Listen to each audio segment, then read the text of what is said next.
न पूछो जमाने से क्या हमारी कहानी है।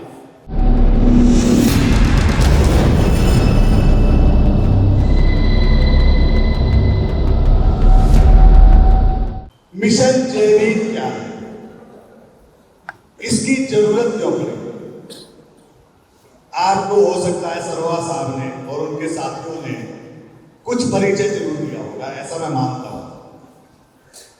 यह एक बहुत बड़ा आंदोलन है, इसकी जरूरत क्यों पड़ी और हम इसमें क्या क्या कर रहे हैं और आप इसमें क्या भूमिका निभा सकते हैं, कैसे इसको मजबूत बना सकते हैं, इस विषय में विस्तार से बताने के लिए मैं आमंत्रित कर रहा हूं माननीय पुष्पांकर देव, संगठन मंत्री, मिशन जय भीम को। अब आए और अपने विचार रखें और मिशन जय भीम के बारे में का स्वागत किया जाए और आप लोग ध्यान से सुने और मोबाइल खोलने के लिए बंद कर दें। धन्यवाद। धन्यवाद निगम जी। मैं आपसे ज्यादा समय नहीं लूंगा और कोशिश करूंगा कि आप लोग मेरे साथ जुड़ें।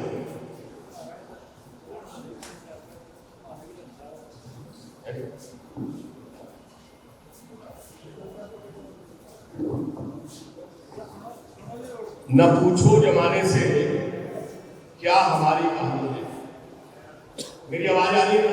डिस्टर्ब तो नहीं हो रहा कोई?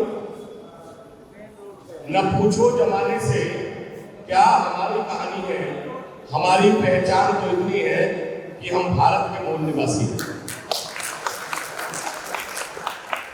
करुणा के सागर तथागत भगवान बुद्ध, आधुनिक भारत के निर्माता बाबा साहेब डॉक्टर भीमराव अम्बेडकर जी, बहुजन नायक मान्यवर कांशीराम जी के चरणों में नमन करते हुए आज हमारे बीच मिशन जय भीम के राष्ट्रीय संरक्षक, कैबिनेट मंत्री दिल्ली सरकार माननीय राजेंद्र पाल गौतम जी, मिशन जय भीम के उपाध्यक्ष भाई रोशन लाल जी, राष्ट्रीय महासचिव बीपी निगम जी, सचिव ईश्वर जी और हमारे साथ हरियाणा प्रदेश के अध्यक्ष भाई राजकुमार नागरा जी और जिन्होंने इस कार्यक्रम का आयोजन किया है भाई राजेश सिन्हा जी, राजकुमार मुंडे जी और हमारे साथ जो टीम दिल्ली से चली आ रही है नासिर अंसारी जी, डॉक्टर आरिफ जी, जलाल जी, फकरार जी और हमारे साथ बाकी तमाम और जिम्मेदार साथियों, बहनों और भाइयों, मैं 4 लाइन के साथ अपने आगाज करता हूं कि हक हमारा भी है बहारे चमन पर, हक हमारा भी है बहारे चमन पर, यह कहना कोई बगावत तो नहीं। हक हमारा भी है बहारे चमन पर, यह कहना कोई बगावत तो नहीं और अपना मुकद्दर खुद ही बनाएंगे। मिशन जय भीम वाले, हमें किसी के रहमो करम की जरूरत नहीं। साथियों, मुझे आदेश हुआ कि मिशन जय भीम के बारे में मैं आपको थोड़ी जानकारी दूं ताकि आप लोग मिशन जय भीम को समझें। साथियों, आप पूरा देश देखिए, मिशन जय भीम को मैं एक सिंपल वे में आपको बताने की कोशिश करूंगा और स्टेज पर बैठे तमाम सभी जिम्मेदार लोगों को भी नमन करते हुए, मिशन जय भीम ये एक ऐसा आंदोलन है, मिशन मीन्स आंदोलन। ये बाबा साहेब डॉक्टर अंबेडकर की विचारधारा का ऐसा आंदोलन है, मानवतावादी विचारधारा का ऐसा आंदोलन है जिसे हमको जनमानस तक पहुंचाना है, जन जन तक पहुंचाना है, पूरे देश में पहुंचाना है और इस देश में समता, समानता, भाईचारा, मैत्री, करुणा, न्याय, प्रज्ञा, समाधि इस देश में इस प्रकार से फैले।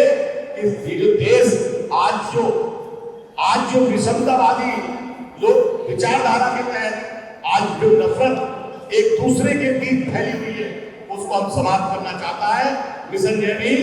इसी उद्देश्य के साथ हमारे राष्ट्रीय संरक्षक कैबिनेट मंत्री दिल्ली सरकार माननीय राजेंद्र पाल गौतम जी ने इसका संकल्प लिया कि हम इस प्रकार की मानवतावादी विचारधारा को इस देश में फैलाएंगे, लोगों में प्रेम करुणा बढ़ाएंगे और भाईचारा बहाल करेंगे, जो आज हमारे बीच में देखने को नहीं मिल रहा है। कहीं हिंदुओं के नाम पर लड़ाई है तो कहीं मुस्लिम के नाम पर लड़ाई है, कहीं कब्रिस्तान के नाम पर लड़ाई है तो कहीं संसार के नाम पर लड़ाई है। ये हम इनको खत्म करेंगे मिशन जय भीम के माध्यम से और देश में अमन चैन फैलाने का काम मिशन जय भीम करेगा। साथियों, आज देश में तथागत भगवान बुद्ध, साथियों मेरी आवाज आ रही है? पीछे वाले लोग ध्यान दे रहे थोड़ा सा। तथागत भगवान बुद्ध के 5 सील थे और वो जो 5 सील थे बाद में बांटते हैं। ये जो 5 सील थे वो क्या थे? सील मीन्स अपने जीवन को अच्छा बनाने के लिए, अपने चरित्र का उत्थान करने के लिए और जिस देश के निवासियों का, जिस देश के रहने वाले लोगों का चरित्र अच्छा होगा उस देश का भी चरित्र अच्छा होगा। ये पक्की बात है। जब हमारा ही चरित्र खराब होगा तो हमारे देश का भी चरित्र, क्योंकि रहने वाले तो हम ही हैं, हमसे ही तो देश है। तो तथागत भगवान बुद्ध ने 5 सील बताए। नंबर 1 क्या बताया?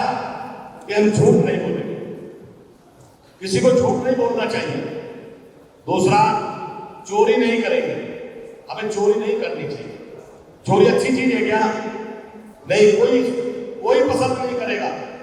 झूठ बोलना भी अच्छा नहीं है, उसको भी कोई पसंद नहीं करेगा। तीसरा, कोई भी व्यक्ति किसी भी महिला के साथ व्यभिचार नहीं करेगा। ये अच्छी बात है ना, बहन बेटी भी सुरक्षित है, ये तथागत भगवान बुद्ध के सील है। चौथा क्या है? चौथा है कि कोई भी व्यक्ति नशा पत्ता नहीं करेगा, क्योंकि नशा हर अपराध की मां है। और 5वां क्या है? कि हिंसा नहीं करेगा, कि हिंसा नहीं करेगा। हिंसा हथियार से नहीं, वाणी से भी नहीं करेगा।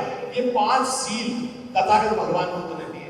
और जिन देशों ने इन 5 सीलों को माना वो आज देश इस दुनिया में सबसे ऊंचाई पर है।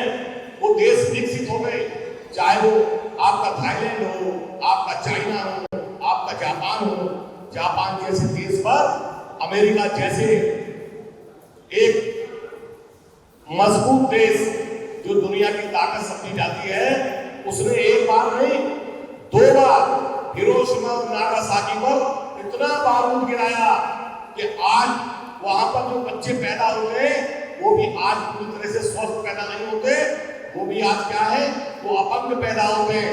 उसके बावजूद उन्होंने क्या, भगवान बुद्ध के सील को माना, उस पर चले जापान वाले, और उन्होंने पूरे अपने आप को आज फिर इस दुनिया में अपने आप को स्थापित किया। और आज जापान को उगता हुआ सूरज कहते हैं सब लोग। तो साथियों, जिन लोगों ने सीलों को माना वो विकसित हो गए, जिन लोगों ने भगवान बुद्ध को माना वो धर्म में आ गए, वो हमारे देश में भी बहुत आगे आ गए। और जिन्होंने इसको नहीं माना, जिन्होंने माना वो सीलवान हो गए, और जिन्होंने नहीं माना वो अश्लील हो गए। क्या हो गए? वो अश्लील हो गए। और आज हमारे देश में किसी भी राज्य में, चाहे दिल्ली हो, चाहे यूपी हो, चाहे मध्य प्रदेश हो, चाहे बिहार, किसी भी राज्य में यदि हमारी किसी बहन बेटी के साथ कोई हत्या और बलात्कार होती है तो वो अश्लील लोग करते हैं। इसमें एक भी सीलवान व्यक्ति जिन्होंने भगवान बुद्ध का सील ले रखा है, उन्होंने आज तक किसी बहन बेटी के साथ अपनी सील को निभाते हुए मदद तो की और किसी की इज्जत खराब नहीं। तो आप सीलवान बनना चाहेंगे या उनकी तरह अश्लीलवान बनना चाहेंगे? एक बार यदि आप बनना चाहते हैं सीलवान, बाबा साहब की विचारधारा को स्वीकार, तथागत भगवान बुद्ध की दिए हुए सील में यदि आप विश्वास करना चाहते हैं तो एक बार अपने लिए जोर से ताली बजाकर अपनी अपनी उपस्थिति दर्ज कराएं। जो नहीं बता रहे समझ आओ असली काम करना चाहते हैं। यदि शीलवान बनना चाहते हैं तो आप अपने लिए ताली बजाएं। और साथियों देखिए, आपके बीच बहुत नेता हैं, बहुत सारे नेता आपके बीच आए और उन नेताओं ने क्या किया, उन्होंने आपको लच्छेदार भाषा सुनाई। वो किसी भी पार्टी के हो सकते हैं, सबका नेचर एक सा है। मैं किसी में ज्यादा फर्क नहीं समझता।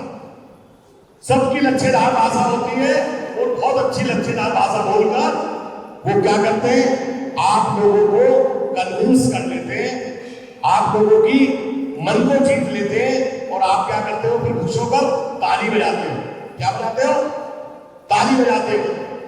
साथियों, आपने ताली बजाई, आपने उनकी विचार से विचारधारा मिलाई, चुनाव आया, आपने उनको वोट दी, वो जीत के राजा बन जाते हैं और राजा बनने के बाद फिर वो पलट की जनता में नहीं आते। आते क्या? आते क्या? नहीं आते। वो पलट कर वापस नहीं आते और क्या शुरू हो जाता है, आप भी उनसे मिलने जाओगे तो वो आपसे ना बात नहीं करेंगे, उनका समय नहीं होता। इस देश में ये जो मनोवादी व्यवस्था है, ये जो ब्राह्मणवादी व्यवस्था है, ये 4 माले का मकान है, 4 मंजिल का मकान है। ऊपर ब्राह्मण बैठा है, फिर क्षत्रिय बैठा है, फिर वैश्य बैठा है, फिर शूद्र बैठा है। और जो शूद्र है ये 88% है, ऊपर वाले तो 12% है। और इनको भी इकट्ठा नहीं लेने दिया उसने, बहुत तेज था दिमाग से जिसने इस व्यवस्था को बनाया। जिस शैतान ने बनाया उसने यहां भी शैतानी करी कि इनको 88% को भी 6743 जातियों में बांट दिया।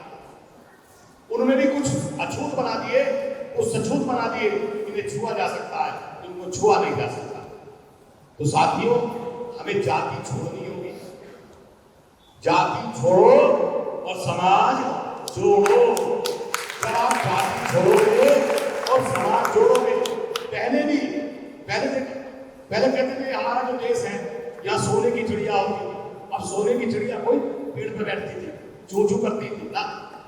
पहले कहते हैं यह दूध की नदियां बहती थी, ये दूध की नदियां कोई बह रही नहीं। ये हमारा देश धन्य धान्य से। देखो, महापुरुषों की जन्म की तारीख में भी, सन में भी अगले महापुरुष की कुंडली लिखी हुई है। पढ़नी आपको पड़ेगी। 34 में जन्म हुआ मान्यवर काशीराम जी का, 43 साल बाद। तो 43 का उल्टा क्या होता है? 43 का उल्टा क्या होता है? 4 3 का 3 4। भाई 43 को उल्टा लिखो तो कितना 34 बनेगा ना। तो 34 में काशीराम जी आए, पैदा हुए।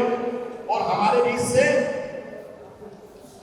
से 2006 में 9 अक्टूबर को हमारे बीच से विदा हो गए परिनिर्वाण होगा। तो कब आए काशीराम जी का जन्म कब हुआ? बताया अभी आपको, 1934 में। और साथियों, काशीराम जी भी अगले महापुरुष की तारीख तय कर गए। अगले महापुरुष की तारीख तय कर गए। जैसे डॉक्टर अम्बेडकर 43 साल बाद काशीराम दे गए, ऐसी काशीराम जी अगले महापुरुष की तारीख तय कर गए, उसका सन तय कर गए। तो काशीराम जी का जन्म क्या कब हुआ? 34 में। और काशीराम जी के जन्म के बाद एक और मसीहा, एक और इस मिशन को चलाने वाले, इस समाज को रहनुमाई दिशा देने वाले 34 साल बाद एक और पैदा हुए 1968 में। 1968 में भी कब? 26 अप्रैल 1968 को माननीय राजेंद्र पाल जी हुआ। ये सब कैलकुलेशन है, ये सब महापुरुषों के तारीख में छुपा है। ये आपको देखना है। कहीं बाबा साहब के जीते जी समाज ने बाबा साहब का साथ नहीं दिया। बाबा साहब हुए। काशीराम जी के जीते जी समाज ने साथ नहीं दिया, उसके बावजूद वो कारवा को इतना आगे लेके गए। पर साथियों, अब फिर जो आज जो मसीहा आपके बीच में है, मिशन जेडी के राष्ट्रीय संरक्षक, जो काशीराम जी का जन्म तय करके गए और 34 साल बाद उनका जन्म आपके बीच माननीय राजेंद्र पाल जी मैं कह रहा हूं वक्त रहते पहचान लेना, वरना फिर देर बहुत हो जाएगी। मिशन बाबा साहब का मिशन खतरे में है, इस देश का संविधान खतरे में है, और इस संविधान को बचाना है तो बाबा साहब की आइडियोलॉजी को अपनाना होगा, क्योंकि बाबा साहब ने इसका पोस्टमार्टम किया। पोस्टमार्टम करने के बाद उन्होंने तब ये सारी चीजें, बाबा साहब ने आपको शिक्षा का अधिकार दिया, बाबा साहब ने आपको नौकरी का अधिकार दिया, बाबा साहब ने आपको बोलने का अधिकार दिया, बाबा साहब ने आपको रहने का अधिकार दिया, बाबा साहब ने आपको किसी भी नौकरी पर, किसी भी जब पूरे देश में आप कहीं भी जा सकते, विदेश में कहीं भी जा सकते। एक वक्त था जब हमको उस तालाब का भी पानी पीने का अधिकार नहीं था जिस तालाब में कुत्ते और बिल्ली पेशाब करती थी, जानवर उसमें मलमूत्र करते थे, उसमें हमें पीने का अधिकार नहीं। और आज हम 20 रुपए की बिस्लरी की बोतल को पीने पर भी मिल रही है। ये बाबा साहब की बदौलत है, किसी